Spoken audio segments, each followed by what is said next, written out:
se dice que se sabe cuándo comienza una guerra, pero no cuándo acabará. En Afganistán empezó hace mucho, mucho tiempo, más de 30 años, cuando los desaparecidos soviéticos invadieron el país. Desde entonces se han matado entre todos, superponiendo guerra sobre guerra. La yihad contra los rusos, una guerra civil entre mujahidines, la yihad de los talibanes, la guerra contra Al-Qaeda. Aquí se han peleado todos contra todos, pero ya hay una fecha de salida. La guerra, según la OTAN, se acaba en el 2014, el año en el que las tropas internacionales se retiran, aunque las bombas trampa de los talibanes estén matando más soldados que nunca. La guerra se acaba, pero ¿y las bombas? ¿Y las minas? ¿Qué se va a hacer con esa letal cosecha sembrada por todo Afganistán? Más aún, ¿qué país dejamos después de 12 años de ocupación y miles de millones de euros invertidos? Nos unimos a una unidad de desactivadores de explosivos, a los hombres y mujeres que caminan sobre las bombas.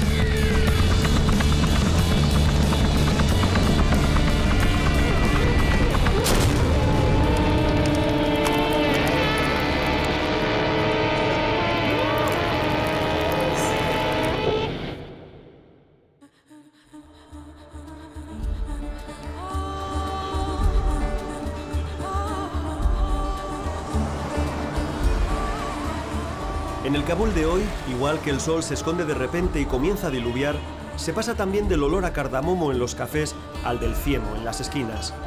Hay centros comerciales, urbanizaciones blindadas para la clase media, hay tiendas, bancos y hasta cajeros, pero las calles siguen sin asfaltar.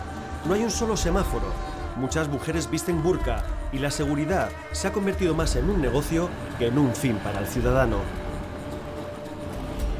La ciudad está llena de checkpoints, pero la seguridad no está bueno, no estamos seguros. Cada minuto que salimos a la ciudad estamos en peligro, porque no sabemos cuándo, cómo y dónde va a explotar un atentado. ¿Un atentado de los talibanes? De los talibanes. Comentarios como este hacen que te pongas en guardia ante cualquier vehículo que se te acerque de esa manera, amenazante, suicida, hasta que recuerdas que en Kabul todo el mundo conduce de esa manera. Rishad, que aprendió español en la universidad, nos acompañará por Kabul hasta que la ISAF nos dé luz verde para dejarnos ir al sur del país, a territorio talibán. 11 años de guerra no han acabado con ellos, ni mucho menos. Solo el año pasado, esta guerra costó la vida de 3.000 civiles inocentes, más de 500 militares de la coalición internacional y centenares de soldados y policías afganos. Quizás por eso muchos de ellos echan maíz a las palomas en las calles de Kabul, recurriendo a la vieja tradición de que el que alimenta a un ave, alimenta y cuida también de su propia alma. La verdad es que se percibe otro Kabul, un Kabul vigoroso, lleno de negocios, de nuevos comercios, en fin, lleno de vida. Sí es verdad que hay mucha policía, mucho checkpoint, mucho control, con el objeto más de escenificar la seguridad que de realmente proporcionarla, lo que hace que la ciudad no fluya y esté permanentemente atascada, pero da la sensación de que el rigorismo talibán ya no tiene sitio, al menos en esta ciudad. Pero no todo el mundo comparte mi opinión. Son muchos los que vislumbran un futuro muy oscuro para Afganistán dentro de un año y medio, en el momento en el que se vayan las tropas internacionales. 2 elecciones amañadas, una administración corrupta hasta la médula, un país invertebrado, 1 millón de mutilados. El actual gobierno lo tiene complicado para ser visto como legítimo. Yo creo que va a volver los talibanes y va a hacer guerra otra vez aquí en Afganistán. Yo opino. ¿Tú crees que los talibanes tienen fuerza como para iniciar una guerra y llegar hasta Kabul? Sí, como les están ayudando los pakistaníes, a lo mejor van a volver a Kabul y van a coger el gobierno. No le falta cierta razón a Richard. Si von Clausewitz o Sun Tzu levantaran la cabeza, se sorprenderían de que la OTAN y Estados Unidos hayan avisado al enemigo, a los talibanes, de cuándo acaban la guerra.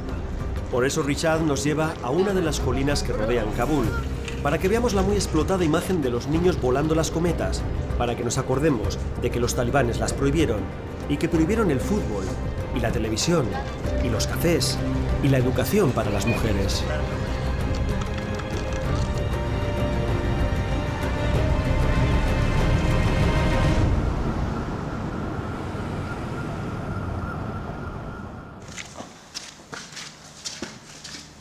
Estamos subiendo al Palacio Real. Sigue tal y como dejaron destruidos las diferentes facciones mujahidines después de la retirada soviética. Está igual. El Palacio Darul Aman está igual porque nadie quiere reconstruir el símbolo de un pasado que ya no volverá, de un rey Amanullah y una dinastía que ya no manda. Porque nadie ni nada garantiza que no vuelva otra vez ese estado perpetuo de guerra al que se han acostumbrado los afganos.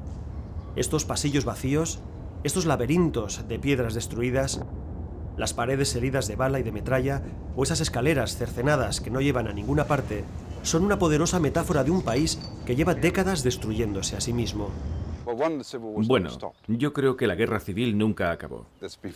Aquí ha seguido habiendo guerra desde... Bueno, depende de cuando quieras poner el inicio, pero yo diría que desde la invasión soviética. Así que nunca ha parado. Se tuvo la oportunidad de acabar con la guerra entre 2001 y 2002, pero la comunidad internacional perdió esa oportunidad porque todos los recursos se desviaron a Irak. No había ninguna intención de ayudar a los afganos. Peter Juvenal viste de afgano y casi piensa en afgano. Lleva muchos años viviendo en Kabul y regentando el Hotel Gandamak, un lugar de encuentro de periodistas, diplomáticos y cooperantes. Juvenal, antiguo cámara de televisión para la CNN y la BBC, ha retratado casi todas las guerras afganas. Solo una mínima parte del dinero entregado por la comunidad internacional acaba en manos del pueblo afgano. Se cree que solo llega a un 5%. Mira, los americanos se han gastado 30.000 millones de dólares en este país. La población es 30 millones de personas. Eso significa $1 millón por afgano. Y resulta que el salario medio es de 100 o 200 dólares al mes. Así que ¿a dónde ha ido todo ese dinero? Juvenal es un tipo legendario para muchos de nosotros. Es uno de los pocos periodistas que ha conocido personalmente a Bin Laden, así que no me resisto a enseñarle la foto de hace 15 años. ¿Estás igual? Sí, la verdad es que estaba un poco más fuerte. Y menos canoso. Esto fue en una pequeña casa de pastores, por la noche. Él sabía que iba a ser entrevistado por la CNN. Y eso era parte de su campaña de marketing. En ese momento todavía no había hecho nada. Era solo un árabe amenazando a los Estados Unidos. Pero nosotros le tomamos en serio, desde luego. El resto es ya historia. Le pregunto a Peter si la próxima retirada de las tropas de la coalición significa que la guerra ha acabado, que se acabó el juego, game over. Yo recuerdo cuando los americanos dijeron algo parecido allá por 1989, cuando los soviéticos se iban. Como la URSS se retiraba, decían, hemos ganado, el juego ha terminado. No, señores, no, solo empezaba, no se acababa, empezaba otra vez. Y se fueron. ¿Y qué vino? Esa tremenda guerra civil con miles de afganos muriendo sin que le importara a nadie. Aquí llevan en guerra desde 1979, así de claro, incluso antes de la entrada de los soviéticos. Es una cuestión de magnitud. Ahora mismo hay una guerra civil de baja intensidad y tengo la sensación de que después del 2014 será algo parecido. Pero sí, continuará el conflicto. Hemos tenido suerte porque en el hotel de su amigo Juvenal está también de paso Peter Bergen, escritor y analista de CNN, pero sobre todo el tercero en la foto. El que realmente movió los hilos y tuvo los contactos para llegar a Bin Laden. Bergen está preparando un nuevo libro sobre el desaparecido terrorista y viene de visitar la casa donde le mataron. No sentí nada especial. Estaba en el sitio en el que habían matado a Bin Laden y me había pasado 15 años investigándole. Pero no fue una experiencia demasiado emocional. Pude ver el sitio donde, bueno, se ven en el techo las marcas de sangre de cuando fue alcanzado en la cabeza por los SEALs. Peter está convencido, y lo dice apesadumbrado, de que Afganistán no interesa a nadie. Los países que por diferentes razones echaron una mano a Estados Unidos en la invasión se quieren ir cuanto antes, incluido España, de este matadero de soldados. La guerra se acaba, sí, pero las bombas se quedan, y los que las pisan son los afganos. Esto es el hospital que la Cruz Roja Internacional tiene en Kabul, un hospital de rehabilitación donde vienen todos los heridos de guerra, tanto militares como civiles. Vamos a hablar con el doctor Alberto Cairo. Lleva 23 años aquí en Kabul y es todo un referente en cuanto a víctimas de guerra. Alberto, ¿qué tal? Bien. ¿Trabajando? Pero hoy es fiesta. No importa. Es el mejor día porque no hay nadie y puedo hacer muchas cosas. Burocracia, ¿no? Sí, temas administrativos. Estoy acabando el presupuesto para el año que viene y estoy hasta arriba. Por supuesto que la guerra continúa. Echa un vistazo a cuántas provincias en este mismo momento están en guerra con combates todos los días. Escuchas la radio y todos los días muere gente. Mucha gente, la mayor parte civiles. Sí, la guerra continúa. Y se me hace difícil imaginar que Afganistán esté preparado para la paz o que aquí sean capaces de tener una vida más o menos normal. Este hospital de la Cruz Roja Internacional es una de las instituciones más valoradas en Kabul porque se ha mantenido abierto incluso en los momentos más difíciles y siempre ha acogido a todo tipo de heridos, sin importar de qué bando eran. Nosotros no preguntamos quién eres. Preguntamos qué te pasa, qué necesitas, y nos pueden decir lo que quieran. Algunas veces hemos tenido tumbados uno al lado del otro, soldados, talibanes o antiguos talibanes, juntos. Y nos gusta eso. Nos gusta que venga todo tipo de gente. Aquí no se pregunta. Cairo ha curado a muchos afganos, ha visto muchas heridas, muchos mutilados. Una media nos dice de 3 pacientes nuevos al día. Pero confiesa que las bombas que los talibanes utilizan contra las tropas, los llamados IEDs, están teniendo efectos devastadores en la población civil. Trabajo en esto desde hace tiempo y esas bombas nuevas son muy poderosas. Nosotros solo vemos a la gente que viene por aquí, pero a diferencia de los mutilados por las viejas minas, no solo han perdido una pierna, han perdido las dos, o las dos y un brazo, o 2 piernas, un brazo y un ojo.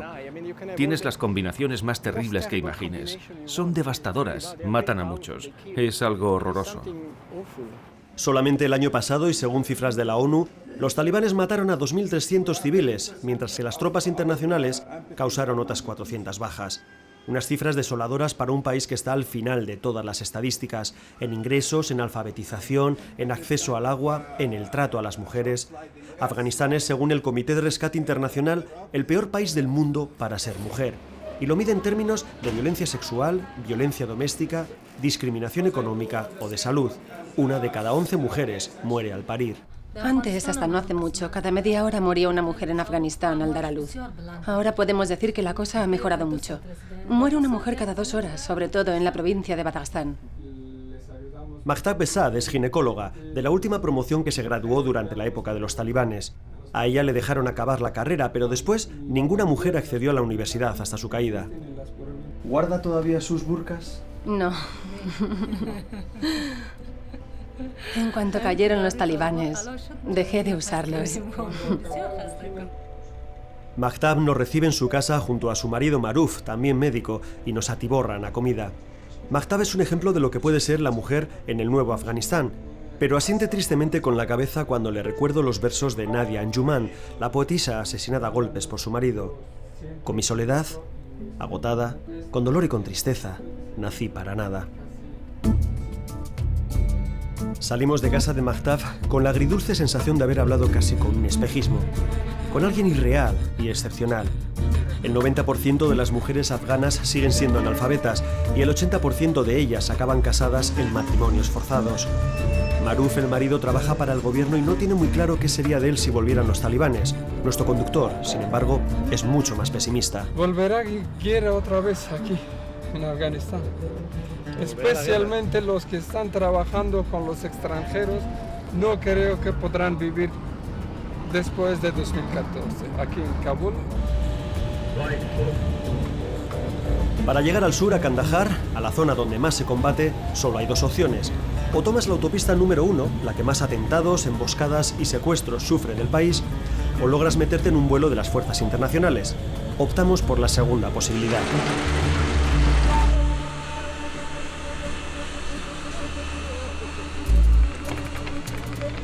Desde ese momento el viaje es una sucesión de aviones militares y helicópteros de combate, de pequeñas escalas o paradas para hacer noche, en las que vamos dejando y recogiendo diferente personal.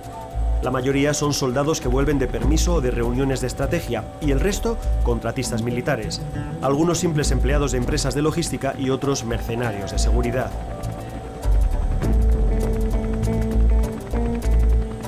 En fin, que tardamos 3 días en llegar a la denominada Base Lachman, llamada así en memoria de un sargento muerto en combate en el 2004, pero que tampoco será además nuestro destino final. Aquí es donde los oficiales del grupo de desactivación de explosivos decidirán si nos dejan seguir hacia la zona de más actividad talibán. Es decir, hay que caerles bien y esconder los miedos. Porque estos son unos tipos muy duros y además respetados. El resto de soldados saben que los desactivadores, los EODs, se la juegan siempre que salen. Que su trabajo es buscar y encontrar las bombas que están destinadas a ellos, es decir, que se arriesgan a saltar por los aires para que el resto de los soldados no salte por los aires. Tienes que mirar los alrededores, entender la situación, estar alerta. Muchas veces hay gente que solo se concentra en lo que está viendo y no presta atención a lo que no se ve. Así es como mueren muchos. Solo tienen ojos para la bomba y no se dan cuenta de que las que te matan son las otras bombas que hay alrededor. El sargento Maher tiene 41 años y 3 hijos adolescentes que saben perfectamente a qué se dedica. Ha estado destinado 2 veces en Irak, donde, dice, las bombas eran mucho más sofisticadas y casi siempre en núcleos urbanos, es decir, había que desactivarlas. ¿Te permiten fumar puros habanos en Afganistán? Bueno, realmente este es nicaragüense. Ah, es nicaragüense. Sí. Sí, pero... A ver, tú te estás fumando un puro aquí, en tu oficina, pero estás encima de todos estos... ¿Explosivos? Sí. Bueno, estos son un ejemplo de todo lo que se ha encontrado en Afganistán en los últimos 10 años. La verdad es que es difícil que ahora encontremos alguno de este tipo. ¿Esto es una bomba trampa? No exactamente. Esto es un bidón de gasolina donde va la carga principal de la bomba. Lo rellenan de explosivos caseros, le colocan el detonador y un sistema de activación por presión. Le comento a Maher que sí, que hemos visto en muchos mercadillos este tipo de bidones utilizados para llevar agua y sobre todo gasolina. Eso es, nos dice, y como es tan común, nunca se sabe si alguien lleva agua para su familia o una bomba de 20 kilos. Si esto me lo encuentro en una carretera solitaria, en el campo, y si la situación lo permite, lo vuelo allí mismo. Pero si lo ponen en medio de la ciudad, al lado de una mezquita o una escuela, entonces tenemos que desactivarlo. La guerra en Afganistán es desde hace años asimétrica. La superioridad bélica de la coalición llevó a los talibanes a evitar los combates directos y optar por una estrategia de guerrilla, de golpear y huir. Las bombas trampa han matado a más de la mitad de los soldados caídos en Afganistán. Por eso gente como Maher son tan necesarios. Estos robots hacen la mayor parte de nuestro trabajo. Ahorramos mucho tiempo y muchos nervios. Mira, mi entrenamiento le ha costado al gobierno más o menos $1 millón. ¿1 millón? Sí, $1 millón, mi entrenamiento. Tu entrenamiento. Pero este robot cuesta solo 100.000. Y además si explota lo devuelves. Aún así, 111 desactivadores norteamericanos han muerto entre las guerras de Irak y Afganistán, pero es cierto que estos robots han mejorado mucho las condiciones de trabajo. Su precisión es sorprendente, pueden llegar a coger mi pantalón sin apenas rozarme. Qué fino el tío, ¿eh? Me ha cogido la pernera con la pinza del robot. ¿Cuántos explosivos ha podido desmantelar este robot? Este robot ha podido desactivar cientos, varios cientos, quizás más de 1000 bombas trampa. No sé cuánto tiempo lleva aquí. O sea que está salvando muchas vidas. Desde luego, este es nuestro mejor amigo aquí en Afganistán. Maher cuenta que las bombas de los talibanes son muy básicas, toscas llega a decir, y casi siempre colocadas en carreteras o veredas aisladas. Por eso prefieren volarlas allí mismo, antes que jugarse la vida desactivándolas cable a cable. Nada que ver con la película En Tierra Hostil. Está bien para ser una película, pero eso no es lo que hacemos nosotros. O sea, ¿no sois unos yonkis de la adrenalina, entonces? No. Obviamente a veces tengo que jugármela.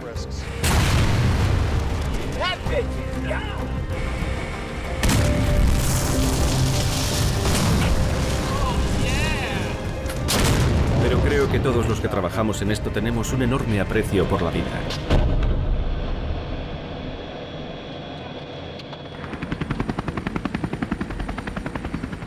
La vida en la base Lagman transcurre entre la indolencia y el aburrimiento. Se percibe cierto hastío, cierta desidia por una guerra interminable. Preguntas a los soldados y fuera de cámara te reconocen que no saben muy bien si avisar al enemigo de que te vas en el 2014 significa que la misión está cumplida o que se está admitiendo la derrota. En unos meses todo esto, toda esta ciudad levantada en medio del desierto desaparecerá, como lo harán casi todas las bases de las tropas internacionales. Desaparecerá el comedor de la tropa, desaparecerá la oficina de apoyo psicológico al soldado, la Combat Stress, desaparecerán las tiendas de souvenir, no quedará nada, tan solo la arena y un confuso recuerdo de qué significó toda esta guerra durante 12 años. Una guerra no convencional, contra un enemigo invisible que solo abandona sus bases en Pakistán para sembrar las carreteras de explosivos. Estos soldados se sienten expuestos a un peligro innecesario. Saben que pueden convertirse en bajas inútiles de una guerra con fecha de caducidad, en los últimos muertos del tiempo de descuento. Y a nadie le hace gracia morir en la prórroga, en esos meses extra que quedan para abandonar el país. ¿Qué tal? ¿Cómo estamos? Hola, ¿qué tal? Bienvenido a nuestra oficina. ¿Y todo esto? Tranquilo, que aquí estás seguro. Espero, porque esto está lleno de bombas. Sí. Paul Finelli es el teniente que manda esta unidad. Él es el que decide sobre nuestro siguiente destino. Es joven, solo tiene 25 años. 2 guerras en paralelo en la última década han hecho que la escala de oficiales del ejército de Estados Unidos se haya rejuvenecido, porque se asciende muy rápido por méritos de guerra. Sí, un desactivador tiene que ser capaz de mantener la calma en situación de estrés. Tiene que ser fuerte y saber manejarse en cualquier tipo de contexto, porque cuando salen ahí fuera, el líder del equipo se enfrenta en una especie de cuerpo a cuerpo contra el que ha hecho la bomba. Finelli lleva siempre encima una medalla de San Miguel y una carta de su novia, escrita desde Sevilla, donde pasó 6 meses aprendiendo español, una baza que jugaremos convenientemente para que nos deje ir al siguiente destino. Cada vez que te bajas del camión y te acercas a la zona donde sabes que hay bombas enterradas, piensas en tu casa. Yo personalmente rezo. Bueno, recuerdo una vez que acabamos de desactivar una bomba y cuando el robot se estaba volviendo nos dimos cuenta de que había una segunda bomba al lado que no habíamos visto. Y entonces encontramos otra y luego otra y creo que al final había como 6 y era como, ¿pero cuántas bombas hay aquí? Setzer es conductor de uno de los equipos de desactivación y lo encontramos jugando al golf. Es de Seattle y su llegada a esta unidad fue casual. Como él mismo dice, había pocos y pagaban más. ¿Qué, el descanso del guerrero? Sí, parece. Bueno, me gusta un poco de relax después de una misión. Convenciéndome de que no estoy en Afganistán. Sí, pero lo estás. Ya. Sí, llevo 7 meses ahora mismo. En estos 7 meses, Setzer y su equipo se han enfrentado a más de 200 artefactos explosivos. Y todos intentan desmarcarse de esa imagen estresante donde un tipo sudoroso, junto a un cronómetro que va cuenta atrás a toda velocidad, tiene que decidir entre cortar el cable rojo o el cable azul.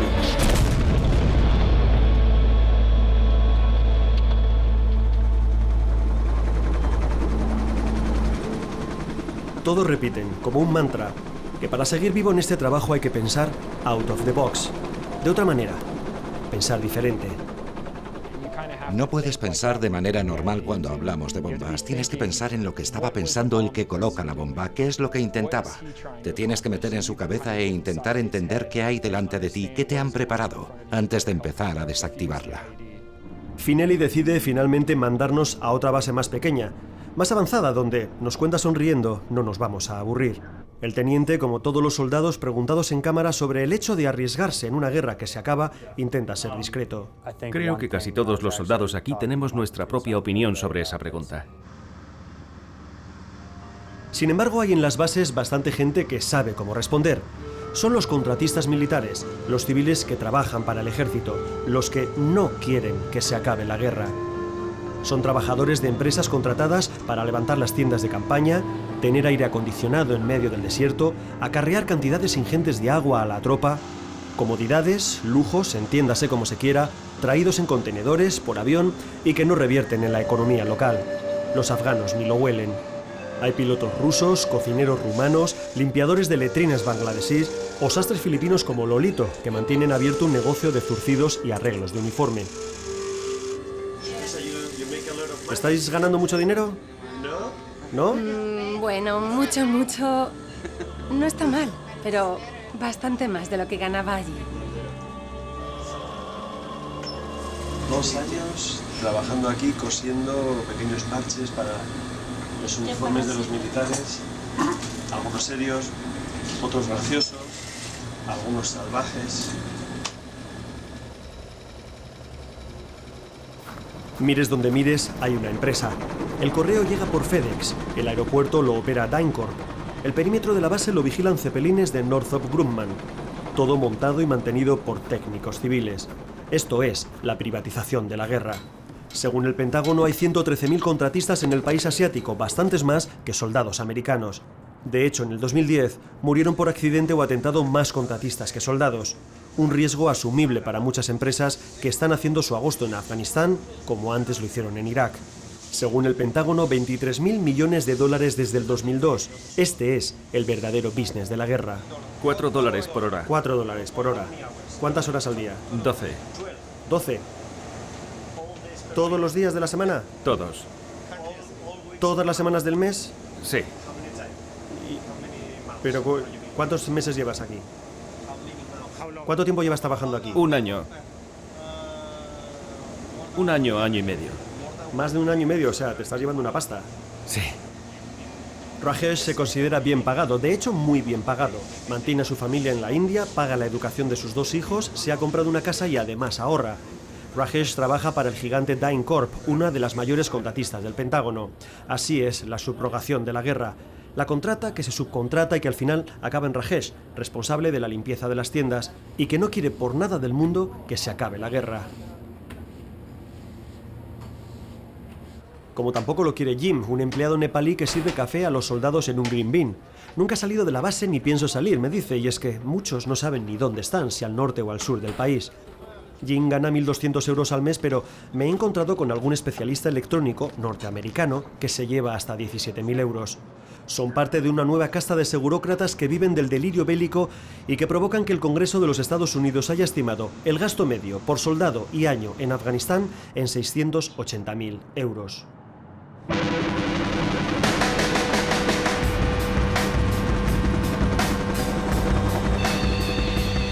Nos ponemos de nuevo en marcha hacia una base avanzada llamada Bullard.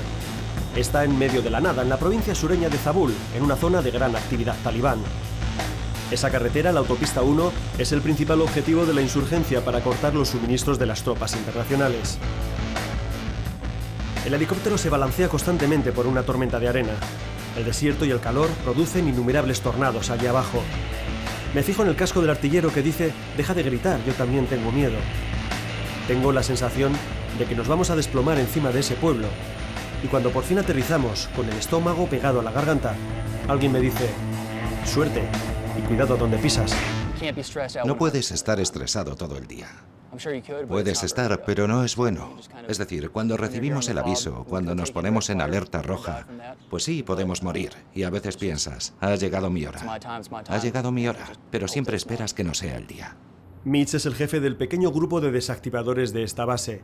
Son solo 4 para cubrir casi 50 kilómetros de autopista, así que tienen que lidiar con una bomba trampa casi a diario. Locker estudió Relaciones Internacionales y se metió en esto casi por tradición familiar. ¿Qué opina mi prometida? No tiene ningún problema. Lo tiene claro. Su propio hermano también es desactivador aquí en Afganistán. Así que, bueno, toda la familia. Mi padre es desactivador en la Marina. Mi hermano también es soldado. En fin, que las reuniones familiares suelen ser bastante divertidas. ¿Una familia explosiva? Sí, desde luego. La entrevista transcurre entre espoletas oxidadas, viejos obuses de mortero, carcasas de diferentes proyectiles, balas de varios calibres, en fin, las herramientas de trabajo de esta gente. Estos chicos se pasan el día encerrados en esta oficina, jugando a videojuegos o viendo películas, hoy toca Malditos Bastardos, hasta que suena la alarma, sea a la hora que sea. Cuando empieza a anochecer nos recomiendan que nos acostemos pronto porque ellos no esperan. Si suena el timbre, tendremos 10 minutos para estar listos y salir a buscar la bomba.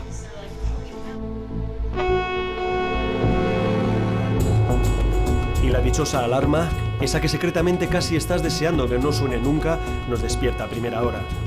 No hay tiempo que perder, el convoy no espera.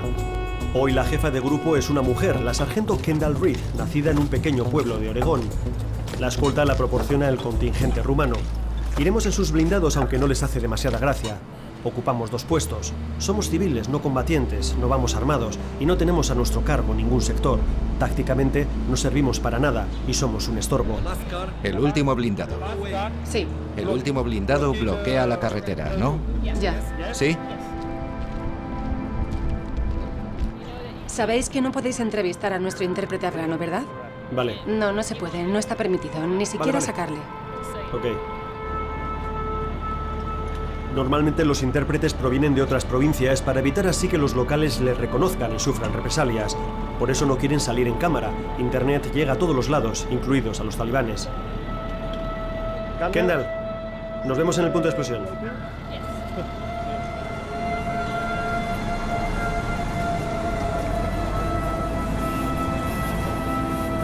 Acompañar a estos hombres te hace pensar que esa puede ser tu última mañana, quizás tu último viaje. Está claro que este es uno de los trabajos más peligrosos del mundo. Notamos que nuestra tensión se dispara hasta límites de colapso. Suelen salir de la base con una información muy básica. Alguien que ha visto tierra extrañamente removida en un sendero o ciertos cables que sobresalen entre el pavimento.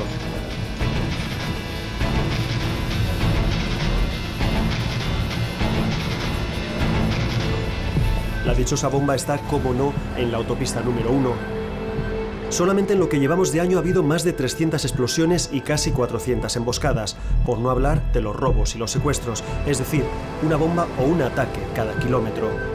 Esta carretera, abierta con una enorme publicidad en el 2003 como la mejor manera de vertebrar el nuevo Afganistán, está ahora llena de cráteres. Los talibanes la atacan constantemente para interrumpir los suministros de las tropas y paralizar la economía del país. Parece que hay una bomba en el sendero de ese terraplén, justo donde hay una especie de roca. Así que lo que vamos a hacer es subir por ahí, avanzar y echar un vistazo. Mandaremos primero al robot para asegurar el camino, por si acaso. Contenemos la respiración mientras vemos a Kendall avanzar con su detector. Seguimos grabando y cruzando los dedos para que no ocurra nada. Parece mentira el arrojo que tiene esta mujer. Es una situación un tanto extraña. Normalmente no grabamos a alguien al que conocemos y que incluso apreciamos mientras se juega la vida. Y Kendall está, literalmente, caminando entre bombas. ¿Y si pisa una? ¿Y si explota?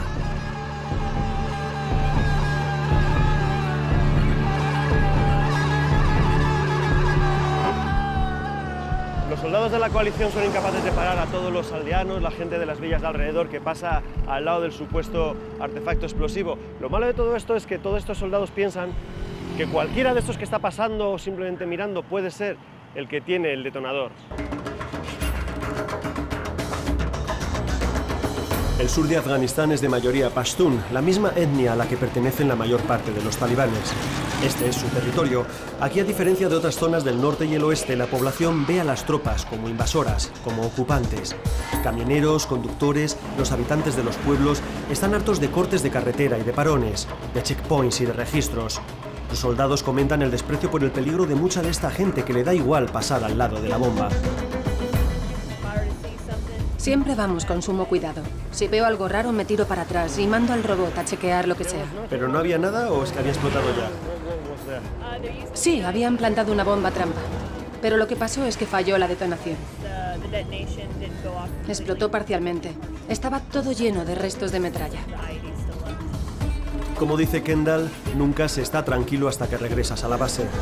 La bomba había explotado de manera fortuita, pero ¿quién asegura que no era una trampa para atraer al desactivador, relajarlo y conseguir que pise otra bomba mejor escondida? Siempre hay algo de miedo. Siempre. Y eso es bueno, porque te hace ser más segura. Y más cuidadosa. Pero cuidado, si el miedo te supera, va a comprometer tu trabajo. Y no vas a hacerlo bien. Kendall lleva en el ejército desde el 2007. Antes estaba en inteligencia haciendo informes en Bagdad hasta que se cansó, dice, de estar detrás de una mesa. Se hizo el curso y dejó su pueblo natal, Scrappus, en Oregón, por este otro, Shajoy, en Afganistán. Hay que tener respeto por el artefacto que tienes delante. Porque como no lo trates como una trampa explosiva, te va a matar. El trabajo de Kendall y su equipo incluye también procesar los restos, encontrar huellas, analizar el explosivo, cualquier cosa que indique un patrón de construcción que lleve al tipo que las monta, al bomb maker. Normalmente encontramos lo que llamamos bombas direccionales, de fragmentación. Es un contenedor donde está el explosivo y toda la metralla. Mira, puede ser una olla como esta. Y le añaden balas, tornillos, clavos. Este, por ejemplo, tiene hasta unas tijeras. ¿Estos son las tijeras? Sí, cualquier cosa de metal que pueda causarnos daños. ¿Qué te pasa? ¡Ah! ¿Estás llorando?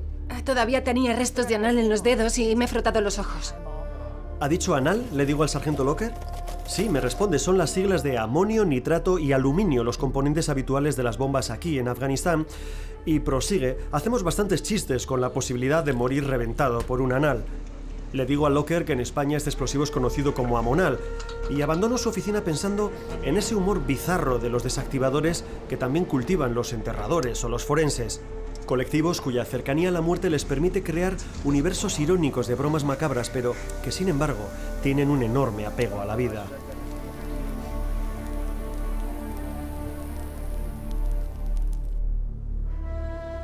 En la base de Bular hay una pequeña capilla ortodoxa del contingente rumano.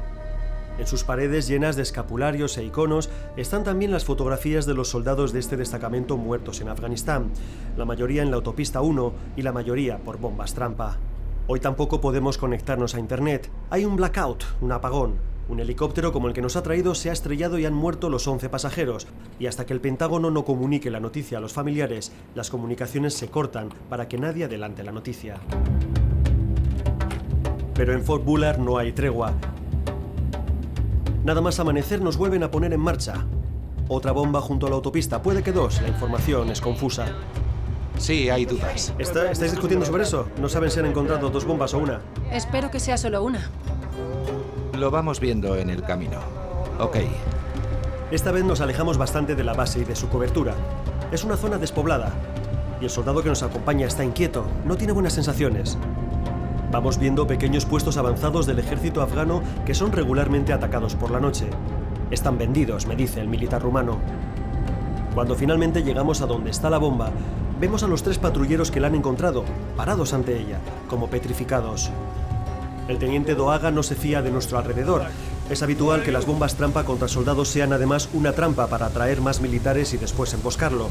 Los conductores afganos, mientras, tratan de saltarse como pueden el bloqueo de la autopista. Así que, por favor, os pido que estéis cerca del blindado. Y si hay una emboscada, si nos atacan, os metéis enseguida. Ok. Y estos son los miembros del ejército afgano contra los que iba dirigido ese artefacto explosivo. Ellos son los que están cayendo realmente en estos momentos de la guerra en las que las tropas internacionales apenas hacen operaciones. Ellos son el verdadero objetivo.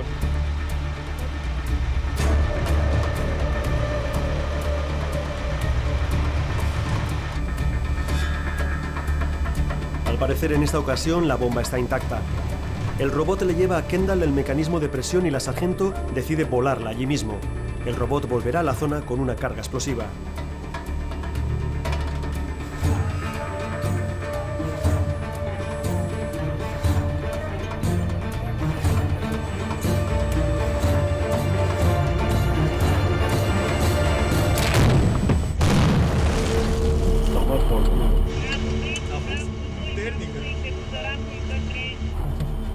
Acaban de volar el explosivo, nos han atrevido a acercarse a desactivarlo y han preferido hacer un VIP, le llaman, blowing in the place, es decir, reventarlo allí mismo y no correr ningún riesgo. Parece que la cosa está un poco complicada de desactivar. Tras la explosión, la sargento decide inspeccionar personalmente el terreno. Allá va, a recoger evidencias y verificar que no haya otra bomba. Los soldados afganos, sin embargo, y en esto insisten mucho los militares de la coalición, lo hacen todo a la brava, sin protección, sin seguridad, confiando en su suerte o en su instinto, y patean los mismos senderos con apenas un palo.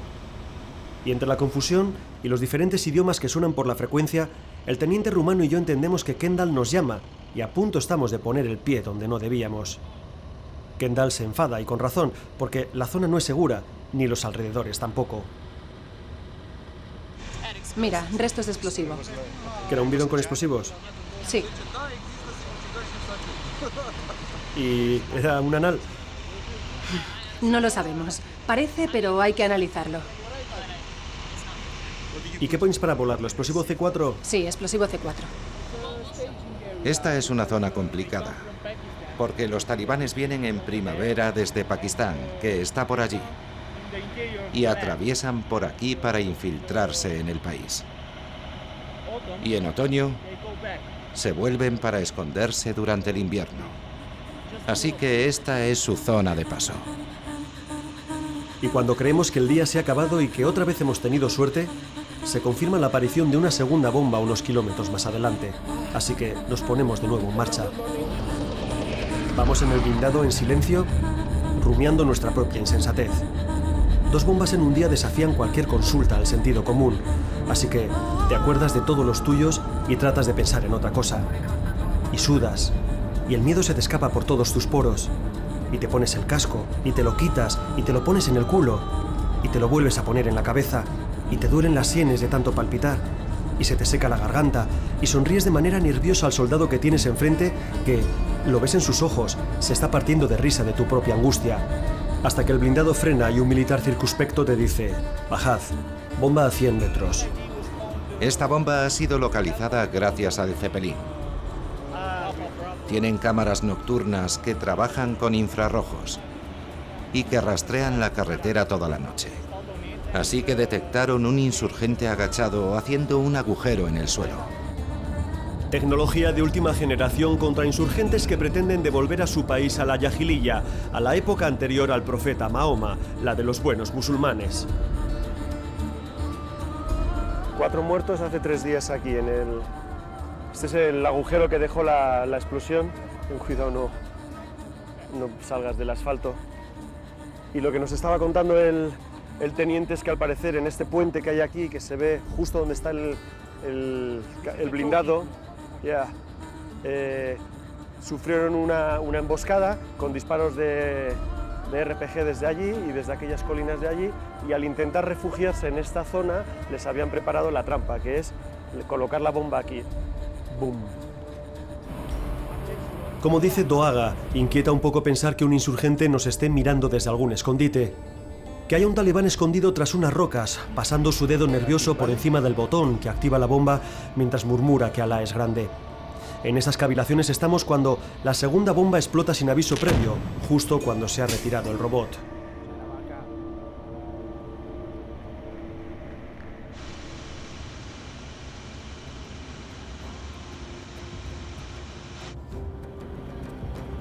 En lo que va de año, más de 100 soldados de la coalición internacional han muerto debido a la explosión de uno de estos artefactos improvisados. También varias decenas de soldados y policías afganos, y también, y sobre todo, muchos civiles. Lo peor de todo es que las bombas no piensan, se quedan latentes en estas cunetas hasta que alguien las pisa y las hace estallar.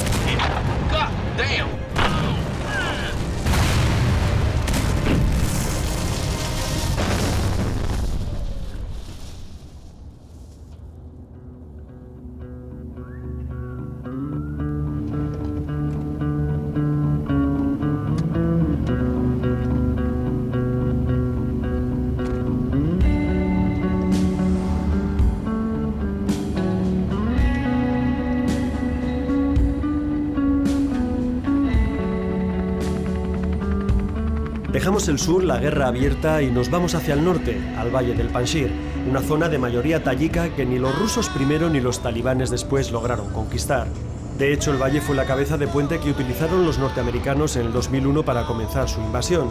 En aquella época vivía aquí durante un par de meses, lo suficientes para entender que esta gente se ven a sí mismos como una especie de afganos indómitos, tipos bravos, irreductibles, con una ancestral cultura de violencia que todavía hoy se encuentra en los niños que juegan a pistoleros en las calles de Sharikar o Jabal Sarad.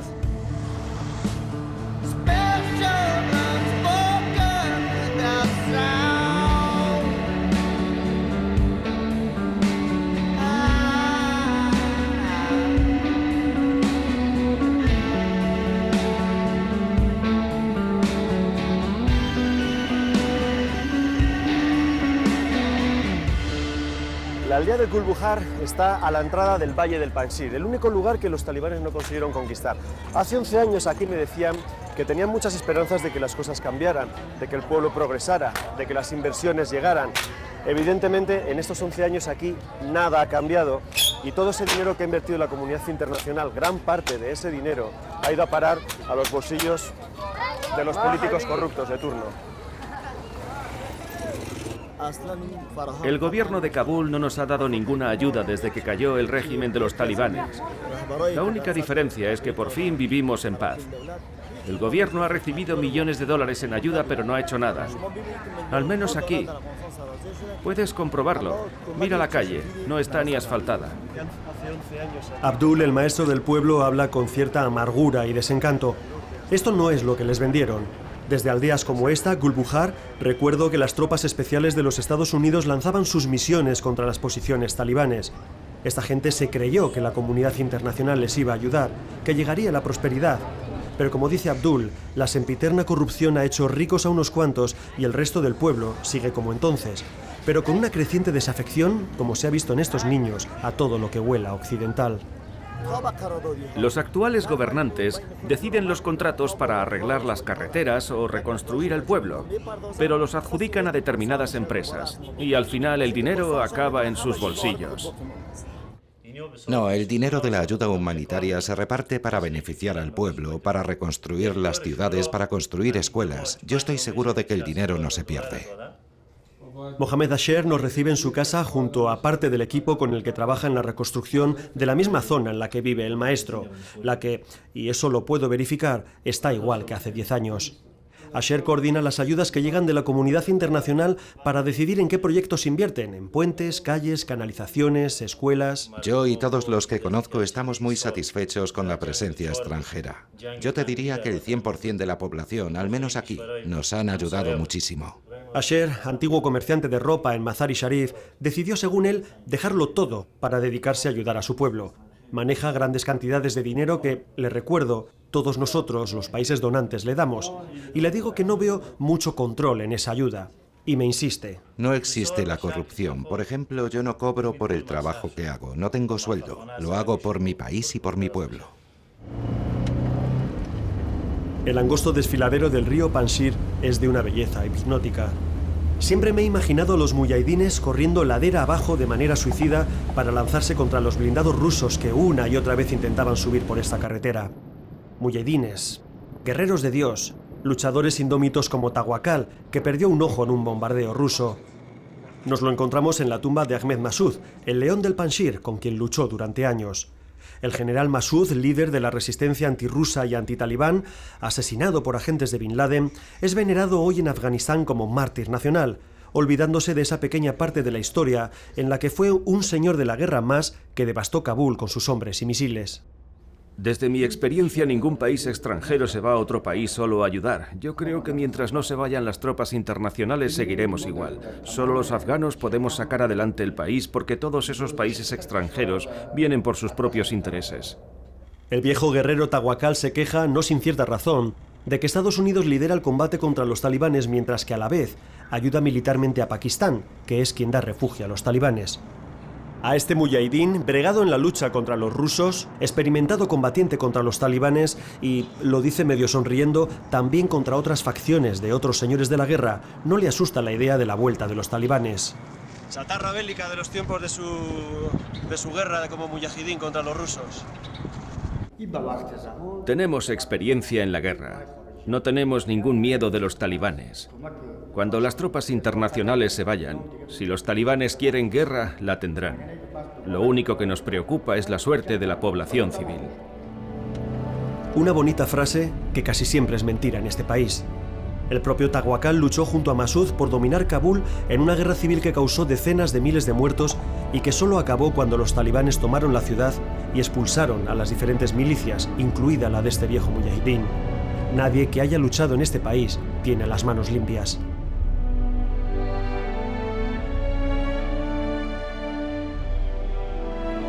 Ahora muchos de los antiguos señores de la guerra ocupan escaños en el Parlamento y preparan su futuro en un Afganistán sin presencia de las ya molestas tropas internacionales. Algunos incluso se preparan para la guerra porque para ellos el juego empieza otra vez. Aquí nadie ha pagado por sus crímenes de guerra, nadie ha hecho justicia a los muertos. Miro todos estos cañones doblados, postrados, como derrotados o como descansando y pienso en la lógica de la guerra. ¿Quién compró todo esto? ¿Quién lo vendió? ¿Quién se hizo rico llenando este país de kalashnikovs, de cañones, de katyushas, si hay hasta misiles Scud rusos? Esto estaba aquí hace 10 años cuando me dijeron que todo iba a fundirse en un acto ceremonial, catártico, purificador, de final de ciclo, de final de guerra. Y aquí sigue.